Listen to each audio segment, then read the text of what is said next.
turns out Bitcoin mining is good for local economies, actually. A few highlights from this report: the economic impact in Texas, the Texas Blockchain Council and their colleagues found $4.23 billion in total expenditures in the state, $1.67 billion in gross domestic product generated, $1.02 billion in income generated, and 12,219 jobs created. National economic impact, $10.56 billion in total expenditures, $4.14 billion in gross domestic product, $2.58 billion in income generated, 31,020 jobs created nationwide.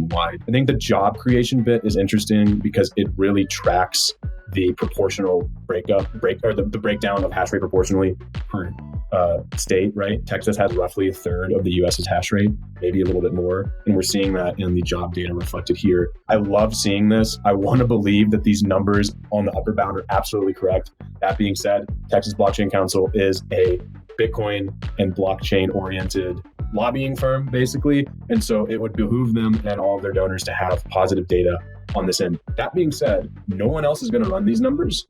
For years, we have heard how Bitcoin mining is destroying communities. You had hit pieces about people in Granbury, Texas, like having headaches and strange diseases from a mine that was 30 miles away because it was so loud.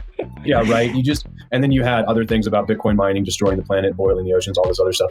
And even when they did cite job data, they would basically say, well, when you actually look at how much power they're consuming, they don't actually employ that many people per megawatt. So while I'm taking this data with a little bit of a grain of salt, I do think that directionally this is correct. And it's good to see this out there because it is at least something that we can point to and say, yeah, it's not creating zero jobs like some reporter at a big media company might like to intimate.